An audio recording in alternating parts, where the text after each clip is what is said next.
Bismillahirrahmanirrahim. Alhamdulillahirabbil alamin. Wassalatu wassalamu ala asyrafil anbiya'i wal mursalin Muhammad ibn Abdullah wa ala alihi wa ashabihi ajma'in.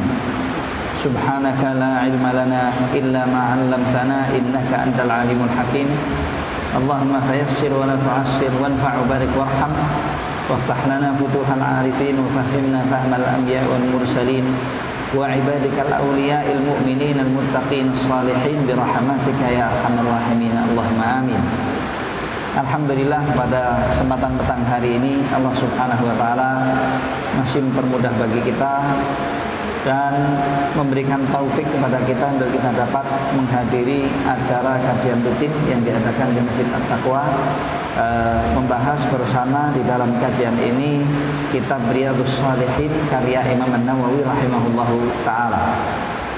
Semoga kajian ini berjalan lancar dari awalnya hingga akhirnya, dan semoga penuh barakah dan menghasilkan ilmu yang bermanfaat bagi masing-masing kita untuk meluaskan wawasan ilmiah syariahnya, dan yang lebih penting membangun ketakwaan dalam dirinya dan mempermudah bagi dirinya untuk bisa memenuhi aktivitas hidupnya dengan perkara-perkara yang bersumber dari tuntunan kitabullah dan sunnah Rasulullah sallallahu alaihi wasallam, sebagaimana yang dikehendaki oleh Imam An-Nawawi rahimahullahu taala saat beliau mentakrif dan mengarang kitab Riyadhus Shalihin, agar supaya bisa memberikan sumbangsih kepada umat perkara yang terbaik bagi mereka, baik di masa beliau hidup maupun setelah hidupnya beliau, agar bisa menuntun masing-masing personal umat ini kepada arah yang diridhai oleh Allah Subhanahu wa taala dengan karya beliau yang tidak seberapa besar namun sangat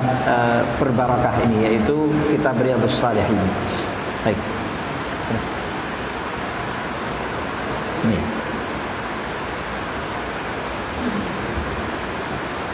Kali ini. Ini mobil.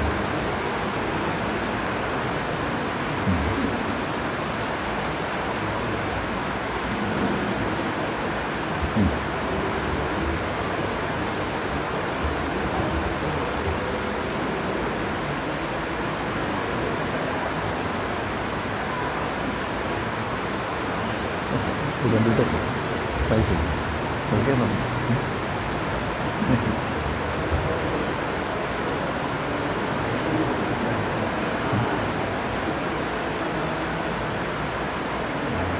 Masuk ini.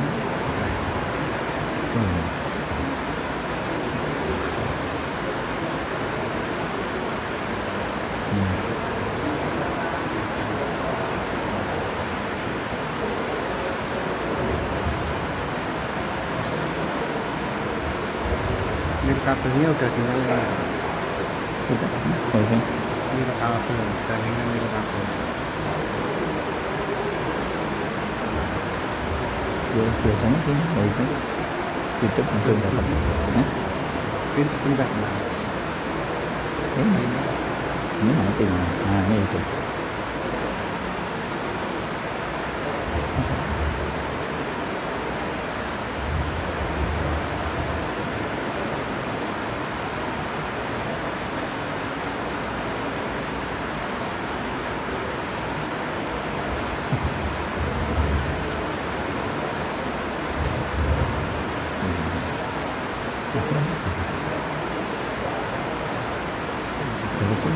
Ini Ya sudah. bukan ini, bukan ini butuh.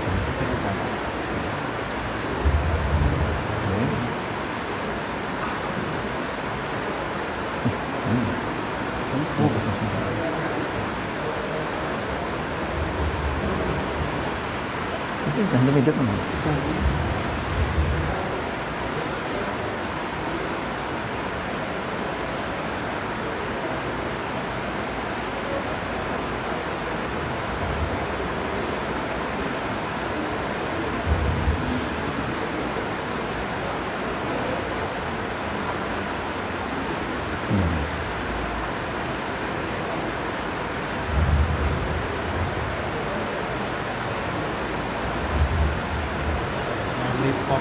Ini rakyat semesta. Bismillahirrahmanirrahim. Bismillah.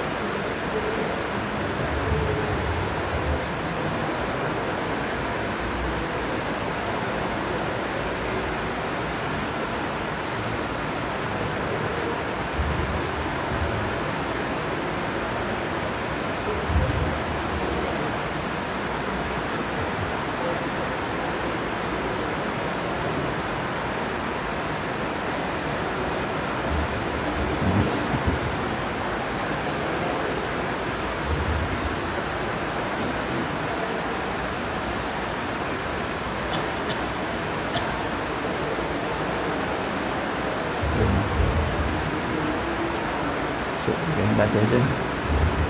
Soalnya biasanya pakainya apa?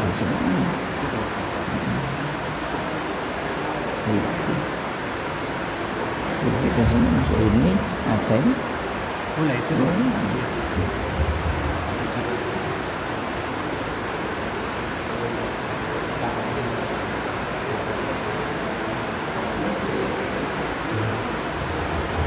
Sekali lagi. Minta sambil ya. Sekali lagi. Tidak pakai kan? Yang tadi ya, sekali lagi. Nah itu. Ulang lagi kan? Ini enggak pakai. Ulang lagi kan? Diputuskan hasil fatal, ulang lagi. Nah, itu. Nah.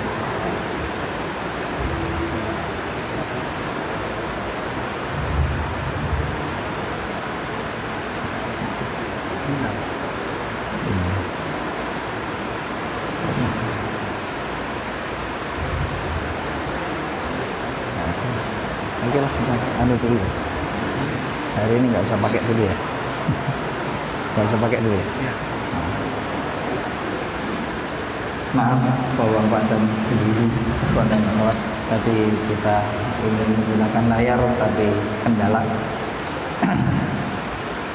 Menyambung kajian kita, langsung saja masuk kepada bab yang pertama.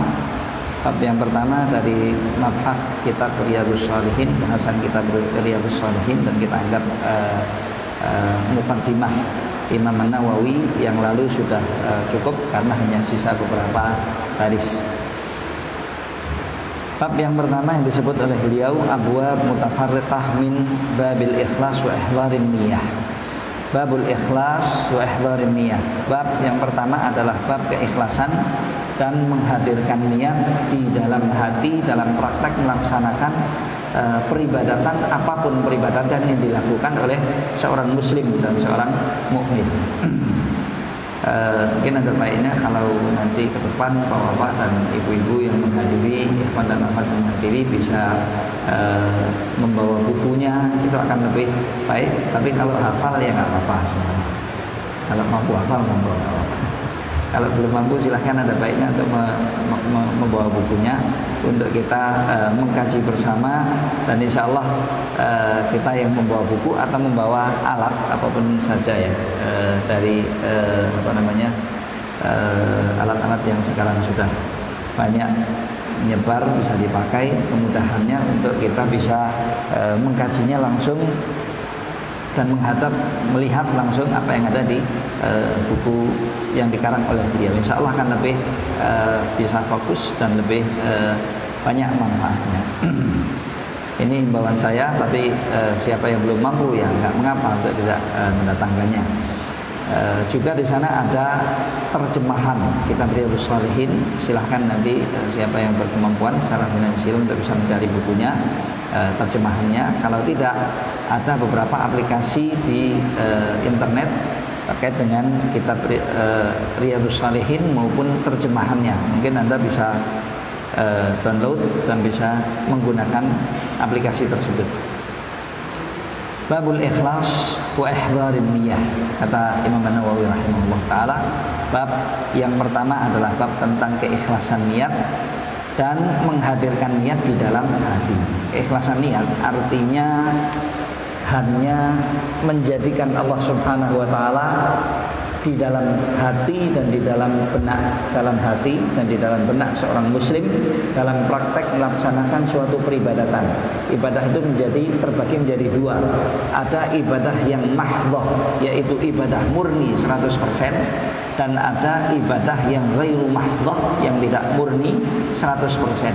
Ibadah mahdhah yang murni 100% ya seperti yang kita lakukan dalam ritual peribadatan kita, dalam keseharian kita, seperti salat kita, zikir kita, tilawatul Quran kita, sedekah kita, kemudian yang lain sebagainya. Itu semuanya ibadah murni 100% dari awalnya hingga akhirnya, dengan tata cara yang telah ditetapkan oleh syariat din kita dan ajaran agama kita. Tetapi seorang muslim dan seorang mukmin itu dalam 24 jamnya semestinya harus bisa merubah aktivitas hariannya menjadi praktek ibadah kepada Allah Subhanahu wa taala. Lalu bagaimana realnya dan prakteknya? Kalau kita lihat dari ritual harian yang kita lakukan dalam 24 jam, itu nggak memakan dari 24 jam umur seorang hamba yang hidup di muka bumi dalam satu hari, satu malam. Paling banyak cuman sepertiga, mungkin sepertiga dari 24 jam itu. Lalu selebihnya dari sepertiga itu untuk apa? Kalau sampai digunakan untuk selain mengabdi kepada Allah dalam kesehariannya, maka dia telah menyalahgunakan tujuan kehidupannya. Dia tidak menjadikan kehidupan yang dititipkan oleh Allah Subhanahu wa taala baginya untuk apa yang semestinya. Karena Allah Subhanahu wa taala telah mentargetkan ini dan mengabarkan kepada kita bahwasanya Ia tidak menciptakan jin dan manusia kecuali hanya untuk mengabdi kepada Allah. Realnya dalam setiap hari praktek kehidupan kita, aktivitas kehidupan kita lebih banyak perkara-perkara selain ibadah mahdhahnya. Caranya untuk kita merubah agar supaya aktivitas hidup keseharian kita itu menjadi ibadah atau bernilai dengan ibadah, hendaknya seorang hamba menjadi muslim dulu dan menjadi mukmin dulu. Alhamdulillah kita sudah diberi taufik oleh Allah untuk menjadi mukmin dan muslim dari sejak kita dilahirkan oleh ibu kita atau sebagian kita ada yang mu'allaf di pertengahan jalan. Dari sejak mulai dia mukmin, sejak mulai dia muslim, kemudian dia mengatur kehidupannya dengan aturan-aturan syariat yang ada dan telah ia ketahui, dia pelajari lalu dia ketahui, kemudian dia menjalankannya syariat tersebut. Apalagi yang ada tuntunan-tuntunannya, mau makan dia berdoa, lalu menjalankan adab-adab makan secara syar'i. Mau tidur dia berdoa dan menjalankan adab-adab syar'i. Keluar rumah dan masuk rumah juga dia berdoa dengan adab-adab syar'i. Kemudian dia melakukan aktivitas harian apapun juga, dari aktivitas-aktivitas yang ada, dia berusaha untuk menyesuaikan dengan aturan syariat Islam yang sudah diajar. Segala yang dilakukan dengan niat yang seperti itu dan cara seperti itu, meskipun itu perkara-perkara dunia yang khusus bagi dirinya, dilakukan secara personal buat dirinya sendiri atau dalam praktek bermuamalah dengan orang lain, maka apa yang ia lakukan itu telah berubah nilainya menjadi ibadah. Maaf, hatta jimaknya seorang muslim dengan istrinya. Tapi kalau yang jima orang munafik nggak jadi berpahala. Kalau yang jima orang kafir jangankan, nggak akan dapat pahala sama sekali. Tapi kalau muslim jima dengan istrinya itu mendapat pahala. Kalau jima saja mendapat pahala, lalu melakukan hal-hal yang lain, perkara-perkara yang lain, yang penting dia dalam melakukannya itu dalam bingkai aturan syariat Islam. Oh, saya dalam jima bolehnya ini dan ini dan ini dan ini. Saya mau bekerja, dalam bekerja bolehnya yang begini dan begini dan begini dan batasannya ini. Itu semuanya dipelajari lalu dilakukan. Maka semua aktivitas yang dilakukan oleh seorang muslim dengan cara yang seperti ini, nilainya adalah nilai ibadah. Enak Bang muslim itu. Makanya Allah mengatakan qad aflahal mu'minun. Telah beruntung orang-orang mukmin itu. Satu. Yang kedua, Rasulullah SAW menyebut qad aflaha man aslam. Betul-betul telah beruntung, sukses orang yang masuk Islam atau yang pasrah kepada Allah dan Rasulnya untuk siap diatur oleh Allah dan Rasulnya. Yang nggak muflih, yang nggak sukses, yang nggak beruntung, yang nggak bahagia adalah orang yang ngaku muslim. Ngaku muslim terus mengira dirinya masuk dalam hitungan qad aflaha man aman, qad aflahal mu'minun sama qad aflaha man aslama. Wah, Allah menyebut telah beruntung orang yang beriman. Rasulullah menyebut telah beruntung orang yang berislam. Saya muslim. Buktinya apa? KTP. Buktinya KTP. Praktek hariannya tidak terbimbing dengan aturan syariat Islam. Nah, orang yang seperti ini tertipu. Orang yang seperti ini tertipu.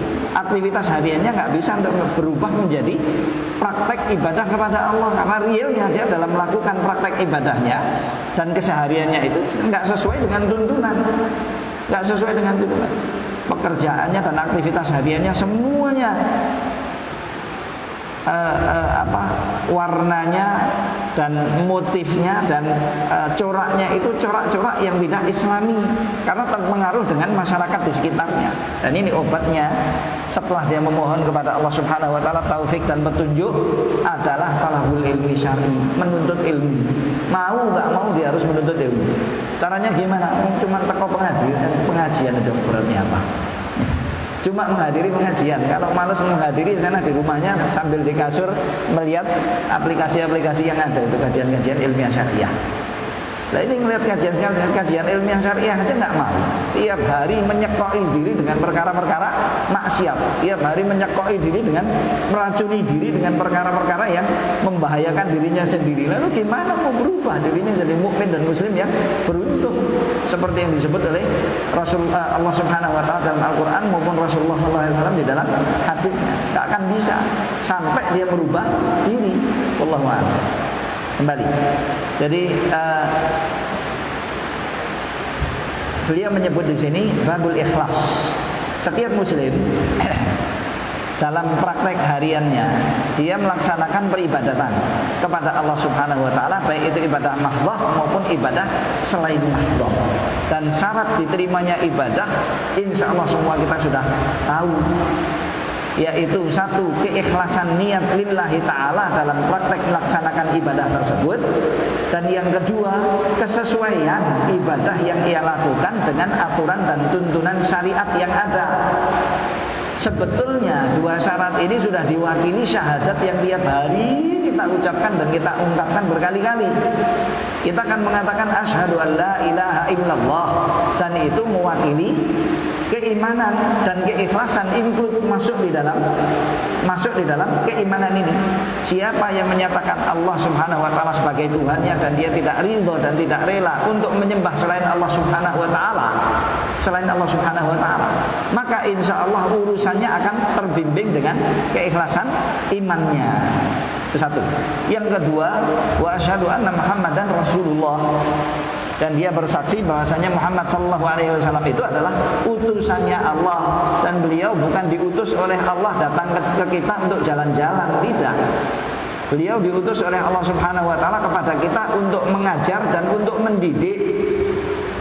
Mengajarkan Alkitab, mengajarkan kitab suci kita Al-Quranul Karim dan sunnah-sunnah Nabi Sallallahu Alaihi Wasallam yang diturunkan oleh Allah dan diwahyukan oleh Allah kepada beliau, lalu diajarkan oleh beliau kepada kita sesuai dengan kemudahan yang dimudahkan oleh Allah Subhanahu wa taala kepada beliau, dan disampaikan oleh Rasulullah. Tidak ada ceritanya Rasulullah Sallallahu Alaihi Wasallam itu menyembunyikan aturan syariat sekecil apapun, sama sekali. Sampai Aisyah Ummul Mukminin radhiyallahu taala anha wa ardhaha pernah mengatakan, siapa yang pernah mengatakan kepada Anda kalau Muhammad sallallahu alaihi wasallam pernah menutupi sebagian dari syariat, maka dia dusta. Realnya sampai ayat yang mencela beliau sallallahu alaihi wasallam sendiri saja, dan beliau kalau dalam perhitungan manusiawinya beliau itu malu kan menyampaikan ayat itu, tapi tetap disampaikan oleh Nabi sallallahu alaihi wasallam, yaitu masalah pernikahan siapa? Nabi sallallahu alaihi wasallam dengan Zainab bintu Jahsh radhiyallahu taala anha wa ardhaha. Kan beliau bekas istrinya bekas istrinya Usamah, dinikahkan oleh Rasulullah SAW dengan Usamah bin Zaid. Bagaimana kok Muhammad SAW menikahi anak budaknya? Dan dulu hal yang seperti ini tabu, aib, tabu.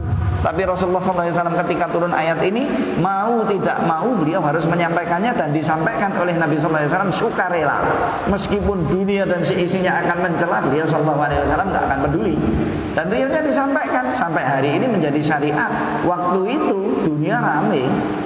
Waktu itu dunia, maksudnya dunia Jazirah Arab sana ya. Wah, orang Quraisy merasa mendapatkan alasan untuk memukul Muhammad SAW. Tuh lihat, Nabi kalian yang kalian anggap sebagai Nabi, tuntunan pimpinan, pengajar dan lain sebagainya, realnya adat istiadat dan budaya yang sudah sekian lamanya mendarah daging di kita ditabrak tanpa malu. Apa? Hanya karena kebutuhan syahwatnya dia kemudian menikah dengan siapa? Zainab bintu Jahsh. Ditamengi oleh Nabi SAW, disampaikan oleh Nabi SAW, meskipun Nabi diserang ke sana dan ke sini. Kenapa? Ini ayat turun dari Allah Subhanahu Wa Taala, kan nggak mungkin disembunyikan. Maka siapa yang berani mengatakan bahwasanya Muhammad SAW menyembunyikan sebagian syariat, dia dusta. Faqad kadzab, sebutannya Aisyah radhiyallahu taala anha, faqad kadzaba, maka dia telah berdusta atas Rasulullah sallallahu alaihi wasallam, juga bisa berarti dia salah. Dia dusta atau dia salah, karena sebutan orang-orang Mekah dahulu kalau menyebutkan kadzaba itu membawa dua arti. Ya, arti yang pertama salah dan arti yang kedua dusta. Itu dulu sudah menjadi bahasa yang biasa digunakan. Maka dari itu Nabi sallallahu alaihi wasallam tidak pernah menyembunyikan suatu syariat apapun juga, seberat apapun, sebeban apapun, resikonya seperti apa, tetap disampaikan oleh Nabi Muhammad sallallahu alaihi wasallam. Maka kita dalam sebagian muqaddimah khutbah kita itu kita mengatakan addal amanah wa nasahal ummah wa jahada billahi haqqa jihadihi hatta atahul yaqin. Nabi Muhammad SAW betul-betul telah menyampaikan amanah ini. Amanah ini, yaitu kerasulan dan kenabiannya beliau. Semua wahyu yang diturunkan oleh Allah Subhanahu wa taala enggak disortir oleh Nabi sallallahu alaihi wasallam. Semua wahyu yang diturunkan oleh Allah Subhanahu wa taala enggak dipilih-pilih oleh Rasulullah sallallahu alaihi wasallam untuk disampaikan. Dan bagaimana cara menyampaikannya? Ya seperti itu Nabi sallallahu alaihi wasallam menyampaikan.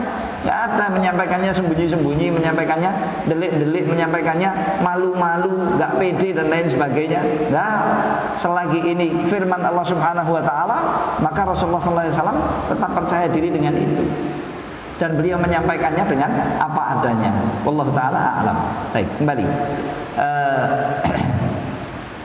Di sini Imam An-Nawawi menyebutkan babul ikhlas. Yang kedua tadi bahwasanya syahadah wa anna Muhammadar Rasulullah, kita bersaksi bahwasanya Muhammad sallallahu alaihi wasallam itu rasulnya Allah, mewakili kita percaya kepada Nabi Muhammad SAW kalau dia utusan Allah dan tugasnya menyampaikan wahyu dan mengajar dan membimbing dan mendidik umat. Maka personal umat kewajibannya harus kenal siapa nabinya, siapa rasulnya, dan apa ajarannya dan apa-apa sunnah-sunnahnya. Setelah dia kenal tahu, maka kewajibannya dia untuk menjalankannya sesuai dengan ajaran tersebut. Maka siapa yang berani menyatakan la ilaha illallah Muhammadur Rasulullah, ibadahnya harus ikhlas dan ibadahnya harus sesuai tuntunan. Kalau tidak, dia telah menyalahi sebutan la ilaha illallah yang disebut oleh dia tiap hari berapa kali itu? Dalam praktek salat aja paling medit itu, paling bakhil, paling medit, dan dia menyebut syahadatain dalam salat berapa kali dalam satu hari, iya kan? Berulang-ulang ia menyebut la ilaha illallah. Belum kemudian setelah salat dia zikir la ilaha illallah wahdahu la syarika lahu lahul mulku wa lahul hamdu wa huwa ala kulli syai'in qadir. Belum kemudian nanti ada tahlil la ilaha illallah, la ilaha illallah. Ada yang mengangkat suara, ada yang enggak mengangkat suara dalam tahlil itu. Tahu nggak, ngerti nggak, paham nggak arti dan petunjuknya syahadatain itu? Nah, kalau belum tahu, maka silahkan mereka harus cari tahu akan hal ini, sehingga jelas bagi mereka bahwasanya dirinya yang menyatakan la ilaha illallah Muhammadur Rasulullah dalam praktek ibadahnya, satu harus mencari ridho Allah semata, dan yang kedua harus sesuai dengan sunnahnya dan ajarannya dan syariatnya Rasulullah Muhammad sallallahu alaihi wasallam. Seberapapun penyelisihan mereka dari hal ini, maka sesuai dengan penyelisihan itu kemudian dia tidak akan diterima amalannya di sisi Allah Subhanahu wa taala. Semakin besar selisihnya, maka semakin potensi amalannya ditolak. Semakin potensi amalannya untuk ditolak dan tidak diterima oleh Allah Subhanahu wa taala. Itu sebab Rasulullah SAW menyebut, man amila amalan laisa alaihi amruna fahuwa raddun.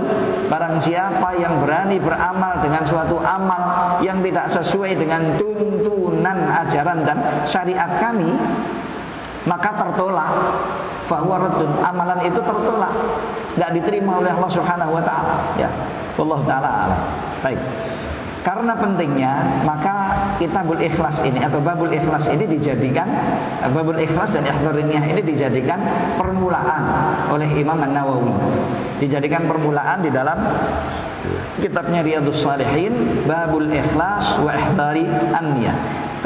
Bab tentang urgensi dan pentingnya keikhlasan dan menghadirkan niat di dalam hati sanubari untuk praktek melaksanakan amal. Dan yang perlu diketahui bahwasannya niat adalah termasuk perbuatan dari perbuatan hati, dan niat itu letaknya di dalam hati sanubari.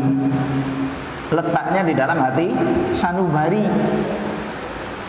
bukan di tempat-tempat yang lain, bukan di kaki kita, bukan di tangan kita, bukan di perut kita, bukan di rambut kita, bukan pula di lisan dan di mulut kita. Allahumma kecuali yang ada tuntunannya akan hal itu, kecuali yang ada tuntunannya akan hal itu, seperti orang yang mau menyembelih sembelihan itu, kemudian kita disunahkan saat menyembelih kurban kita mengatakan bismillahi Allahu Akbar, Allahumma hadza minka walak umpamanya. Ya. Kemudian begitu juga kalau menyembelih umum, secara umum menyembelih kita menyebutkan bismillah. Ya. Kalau dia sudah menyebut bismillah, kita sudah tahu niatnya memang lillahi ta'ala gitu. Untuk Allah, untuk mencari ridha Allah Subhanahu wa taala dalam hal itu. Kemudian orang yang mau umroh, kalau dia sudah sampai ke batasan miqat, maka dia wajib untuk mengenakan pakaian ihram, lalu ihram dan mengatakan apa? Labbaik Allahumma umrah, labbaik Allahumma umratan. Ya. Itu yang teriwayat dari Nabi sallallahu alaihi wasallam. Kalau mau haji, labbaik Allahumma hajjan.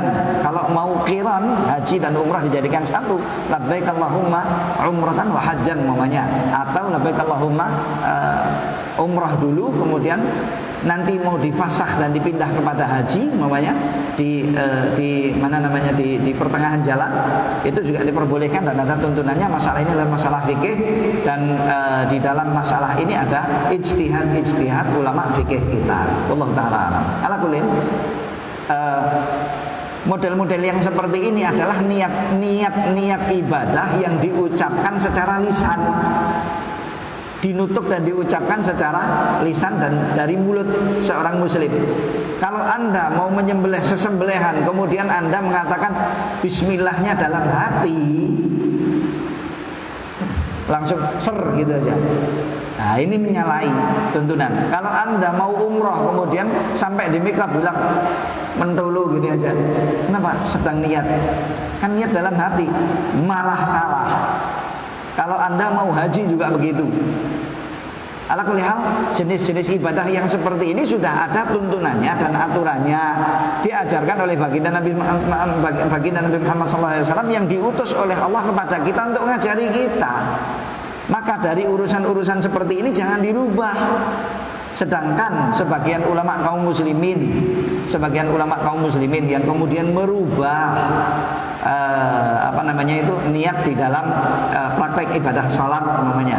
Dia mengatakan usolli fardhu as-subhi raka'ataini fardhan lillahi ta'ala atau adaan lillahi ta'ala, kalau dia terlambat qadaan namanya qadaan lillahi ta'ala dan lain sebagainya. Nah itu ijtihad fikih. Begitu juga nanti dalam haji. Ini kalau dalam haji, dalam umrah ini agak susah, karena sudah ada aturannya dengan cara mengucapkan labbaik Allahumma hajjan atau labbaik dengan dan labbaik Allahumma umrah.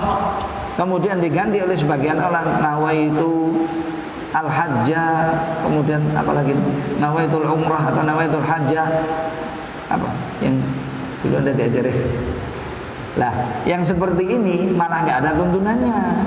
Malah nggak ada tuntunannya secara syar'i, maksud saya dalil syar'inya yang mengajarkan akan hal itu sampai kepada baginda Nabi Muhammad SAW. Haji ya haji, umrah ya umrah, ibadahnya sama. Dahulu yang dilakukan oleh Nabi SAW bukan seperti itu, kok sekarang jadi berubah seperti itu. Tak tahu kalau ini untuk orang yang terkena gangguan di dalam dirinya gitu ya. Ya kalau ada orang yang terkena gangguan, terkena penyakit was-was dan lain sebagainya dalam dirinya. Jadi saya ini sudah niat apa durung gitu, diulang-ulang. Lah untuk menghilangkan seperti itunya, kemudian dalam salat dia beristihad dengan menyebutkan niat usolli fardhu as-subhi raka'atain lillahi ta'ala. Nah, itu mungkin bisa jadi obat bagi dia. Begitu juga dalam haji atau dalam umrah dia ragu-ragu, kemudian dia menyebutkan niat tersebut, atau peribadatan yang lain dia menyebutkan niat-niat tersebut untuk memerangi keraguan di dalam dirinya. Mungkin kalau memang tujuannya yang seperti itu, ya insya Allah pintunya lebih luas. Maaf, ini mungkin ada guru-guru fikih di sini, mazhab Syafi'i dan lain sebagainya agak sedikit beda dalam pahamnya terkait ini. Insyaallah pintunya luas, dan masalah ini sekali lagi masalah ijtihadiyah fiqhiyah antar ulama kaum muslimin.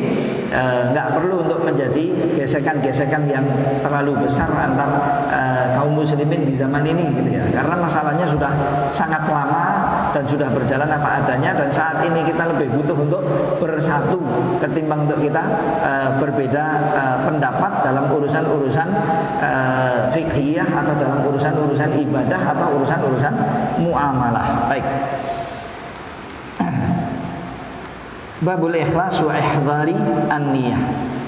Keikhlasan niat itu dengan cara bertujuan dengan ibadah untuk mencari ridha Allah semata. Untuk mencari ridha Allah semata. Itu dengan cara menyengajakan adanya kemauan di dalam diri dalam praktek melaksanakan suatu ibadah hanya untuk mencari ridha Allah. Termasuk ibadah kita, hadir kita dalam majelis ini. Jangan sampai kemudian kita dalam beribadah ghairu mahdhah ini, ibadah yang enggak murni ini ya, praktek ibadah yang enggak murni ya. Kita pergi ke masjid sambil mungkin ada keperluan-keperluan yang lain. Jangan sampai kemudian kita dalam praktek ibadah kita seperti ini menduakan kebutuhan menduakan target tujuan peribadatan dalam talabul ilmi kita untuk selain Allah Subhanahu wa taala. Kenapa? Setiap ibadah di mana Allah Subhanahu wa taala diduakan di dalamnya sebagai target, seorang muslim kok beribadah sedangkan dalam hatinya tujuannya itu untuk mencari ridha Allah plus selain Allah, maka Allah Subhanahu wa taala yang mengatakan ana ghaniyun, saya adalah zat yang tidak butuh sekutu. Saya adalah zat yang tidak membutuhkan sekutu. Siapa saja di antara hamba-hambaku yang berani melaksanakan suatu praktek peribadatan, menyekutukan antara diriku dengan yang lain, aku tinggalkan baginya tujuan mencari ridhoku dan kuberikan kepada siapa yang ia tuju selainku. Barang siapa yang berani menduakan Allah Subhanahu wa taala dalam tujuan praktek melaksanakan ibadah, maka Allah enggak butuh dengan itu. Meskipun niat yang ditujukan untuk dan kepada selain Allah itu hanya persentase yang terkecil, tapi dituju dalam sholat dia mencari ridha Allah 99 0,9%, tinggal 0,1%-nya yang untuk selain Allah Subhanahu wa taala, ditinggalkan oleh Allah, enggak dihargai oleh Allah. Meskipun salat yang ia lakukan sebaik-baik mungkin. Meskipun salat yang ia lakukan itu didirikan dengan yang sebaik-baik mungkin, tapi kalau dia dari awal sengaja untuk itu, maka ditinggalkan oleh Allah, nggak akan dihargai oleh Allah. Meskipun keningnya jadi hitam, hidungnya jadi hitam, dengkulnya hitam semua, kakinya juga begitu, nggak akan diterima oleh Allah Subhanahu wa taala sekecil apapun dari ibadah yang ia persembahkan kepada Allah. Nggak akan ada nilainya, betul-betul akan ditinggalkan oleh Allah dan nggak akan dihargai. Na'udzubillah min dzalik. Maka keikhlasan niat adalah dengan bertujuan dengan praktek ibadah itu untuk mencari ridhonya Allah Subhanahu wa taala semata. Selain itu tidak dituju dan tidak dianggap, ya. Dan niat harus diadakan di dalam hati. Niat harus diadakan oleh seorang muslim di dalam hatinya, disengajakan gitu. Jadi kalau ada seorang muslim datang ke masjid, dengar azan, kemudian dia wudhu, lalu dia pakai pakaiannya, lalu dia pergi ke masjid, lalu dia salat, tetapi praktek ini semuanya dilakukan oleh dia dalam praktek ngelindur, tahu ngelindur. Jadi dia itu nggak sadarkan diri dia melakukan itu nggak ternilai sebagai ibadah. Sampai dia sadar, kemudian dia sadar, disadarkan, kamu tadi belum salat. Oh iya toh. Tapi saya sudah melihat kamu pergi, saya nggak sadar. Oh iya, silakan diulangi lagi. Kenapa? Tidak mengadakan niat di dalam dirinya, tidak menghadirkan niat di dalam hati sanubarinya. Begitu juga dengan ibadah-ibadah yang lain. Kalau sampai kemudian dia tidak menghadirkan niat di dalam dirinya dalam praktek melaksanakan ibadah tersebut, maka ibadah itu tidak ternilai sebagai ibadah. Harus dihadirkan. Dan menghadirkan niat orang kalau mau sholat dengar azan, lalu dia wudhu di rumahnya, lalu mengenakan pakaian, lalu sholat sunnah di rumahnya, lalu beranjak dari rumah pergi ke masjid, lalu dia sholat di masjid, itu berarti sudah berniat belum? Sudah berniat belum? Meskipun dia nggak mengucapkan niatnya dan tidak mengungkapkannya dengan lisan. Kalau dia nggak niat, maka dia nggak akan melakukan hal itu. Kalau dia nggak niat, dia nggak akan melakukan hal itu. Niat itu dengan cara sengaja melakukan sesuatu praktek peribadatan untuk tujuan tersebut. Itulah ihdhar an-niyah, menghadirkan niat di dalam hati. Wallahu taala a'lam. Baik.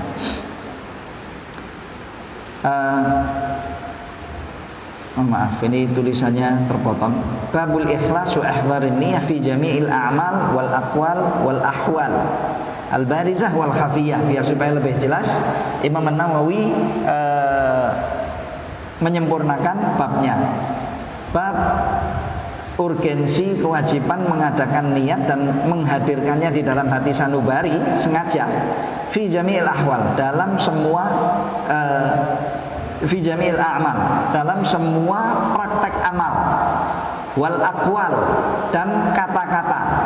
Kata-kata maksudnya ibadah yang bentuknya amal, ibadah yang bentuknya kata.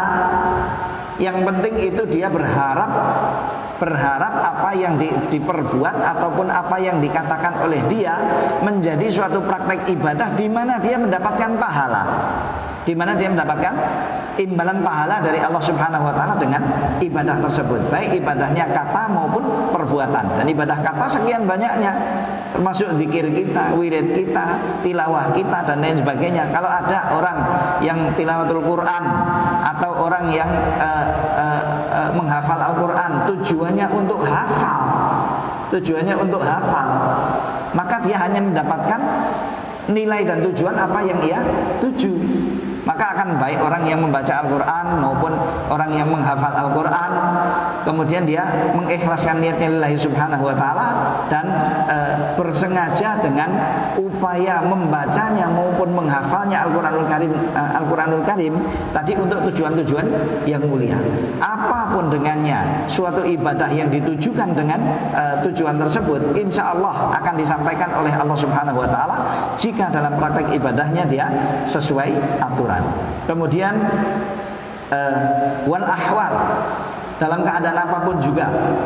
Wal ahwal artinya dalam keadaan apapun juga. Seorang muslim dalam praktek beribadah kepada Allah, dia wajib ikhlas, dia wajib mengadakan niat dalam keadaan apapun juga ketika dia melaksanakan peribadatannya. Begitu juga jenis ibadah yang ia lakukan, al-barizah, ibadah-ibadah yang nampak, maupun al-khafiyah, wal khafiyah, jenis ibadah-ibadah yang tidak nampak, ibadah yang zahir ataupun ibadah yang tidak zahir. Pokoknya apapun yang dilakukan oleh seorang muslim dan seorang mukmin dalam konteks ibadah, maka dia wajib berniat di dalamnya. Yang pertama, wajib menghadirkan niat di dalam hatinya. Yang kedua, niatnya hanya boleh lillahi ta'ala. Dengan itu dia akan panen pahala yang dia sendiri tidak akan merasakan panen tersebut, tapi dia akan mendapatkannya insya Allah di sisi Allah subhanahu wa ta'ala, telah tercatat, termaktub di dalam sahifah, catatan amal soleh yang ia temui di sisi Allah subhanahu wa ta'ala, penuh dengan nilai-nilai ibadah yang besar dan tinggi di sisi Allah subhanahu wa ta'ala. Semoga Allah menjadikan kita semuanya dari hamba-hambanya yang cerdik, cerdas, mampu untuk menghandle hati kita dan dalam praktek melaksanakan semua jenis ibadah-ibadah yang diajarkan oleh syariat Islam ini, kita adakannya karena mencari tujuan keridhaan Allah subhanahu wa ta'ala semata. Allahumma amin. Dalam hal ini beliau menyebut beberapa dalil-dalil syar'i. Nah, ini caranya Imam Nawawi ya. Caranya Imam Nawawi rahimahullah taala yang digunakan oleh beliau, manhajnya beliau dalam menulis dalam mengarang buku Riyadhus Shalihin ini. Pertama beliau meletakkan bab dulu. Setelah meletakkan bab, kemudian beliau berusaha untuk mendatangkan dalil-dalil syar'i. Yang pertama dari Al-Qur'anul Karim, kemudian yang kedua dari hadis-hadis, dan dulu sudah saya sebutkan di pekan yang lalu, beliau berupaya dan berusaha untuk tidak memasukkan di dalam kitabnya ini kecuali hadis-hadis yang sahih. Jadi kalau ada seorang muslim, seorang mukmin berpegang teguh dalam praktek hidupnya ini dengan Riyadhus Shalihin, ngatur dirinya dalam praktek ibadah hariannya itu dengan Riyadhus Shalihin, harapannya Imam Nawawi sudah lempeng deh katanya, sudah lempeng ya, dan sudah selamat. Kenapa? Karena setiap bab yang ada di sini dikenyangi oleh beliau atau didasari oleh beliau dengan dalil-dalil, satu dari Al-Quran dan yang kedua dari hadis-hadis yang sahih. Tentunya sahih menurut neracanya Imam Nawawi rahimahullah ta'ala, dan Imam Nawawi termasuk salah seorang ulama hadis. Dan saya dulu sudah menyebutkan juga bahwasanya tashih maupun mensahihkan sebuah hadis atau mendhaifkan dan melemahkan sebuah hadis itu adalah ijtihad dari ulama-ulama kaum muslimin. Tentunya yang paling berhak untuk berijtihad mensahihkan dan melemahkan hadis adalah ulama-ulama hadis. Dan ulama-ulama yang ada di zamannya Imam Nawawi kenal Imam Nawawi itu siapa, dan kemampuan, capability kemampuannya beliau dalam hal hadis, dalam hal ilmu hadis itu diakui oleh mereka semua. Memang beliau ini termasuk salah satu dari ulama kaum muslimin di dalam hal hadis.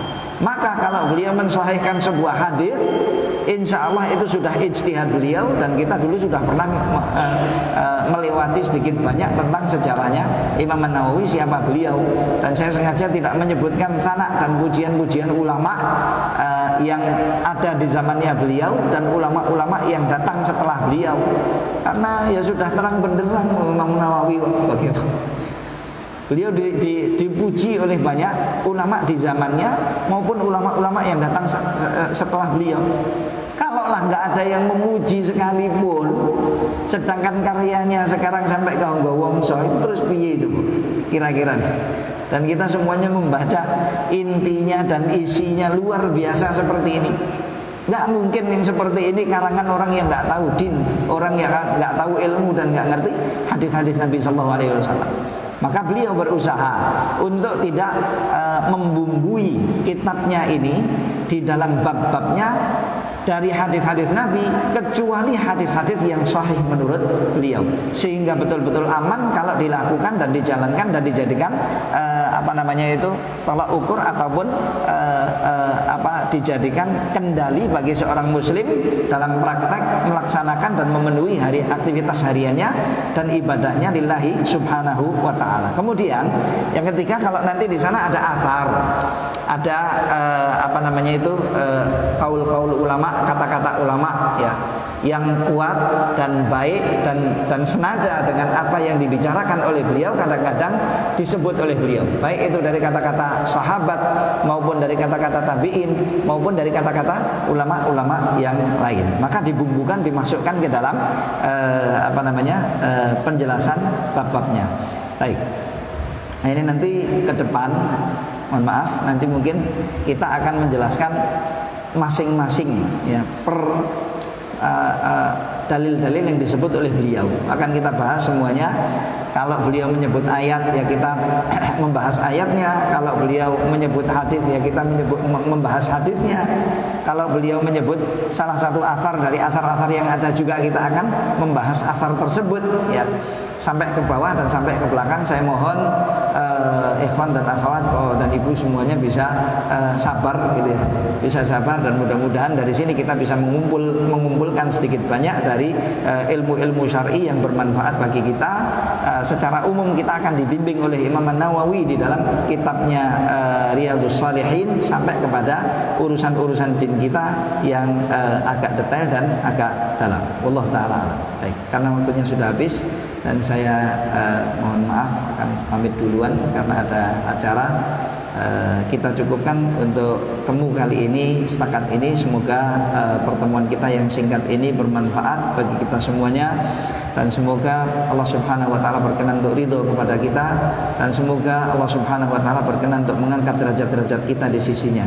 Oh ya, sebelum saya menutup, sekali lagi saya mohon kepada seluruh kaum muslimin baik yang hadir di sini maupun yang tidak hadir di sini untuk mendoakan ulama-ulama kita, aktivis-aktivis kita yang sekarang ini sedang kena cobaan-cobaan dan ujian-ujian dari penyakit-penyakit yang virusnya sedang menyebar menjadi wabak dan bala atas kaum muslimin atau menjadi musibah atas kaum muslimin. Semoga Allah Subhanahu wa taala melindungi yang belum terkena yang tidak terkena dampak sakitnya dan virus tersebut, dan semoga Allah Subhanahu wa taala menyembuhkan siapa saja yang terkena cobaan penyakit-penyakit tersebut, baik ulama kita di daerah kita seperti Dr. Muindinillah dan seperti Ustadz Soimin dan beberapa yang lain, maupun dari ulama-ulama kita yang tidak ada di daerah kita ini maupun di negeri yang lain ya, termasuk diantaranya saya mohon pada antum ikhlas mendoakan Ustaz Abu, semoga Allah Subhanahu wa taala memberikan kesembuhan kepada beliau, dan alhamdulillah kabarnya alhamdulillah kesehatannya sudah berkembang berangsur membaik dan sudah mampu beraktivitas di rumah sakit sekarang saat ini. Mohon didoakan semoga Allah Subhanahu wa taala memberikan afiah dan kesembuhan kepada beliau. Jazakumullahu khairan katsiran. Sekali lagi cukup ini dulu. Mudah-mudahan yang sedikit ini sekali lagi bermanfaat untuk kita semuanya. Sallallahu ala nabiyina Muhammadin wa ala alihi wa sahbihi ajma'in. Wa akhiru da'wana alhamdulillahi rabbil alamin. Wassalamualaikum warahmatullahi wabarakatuh.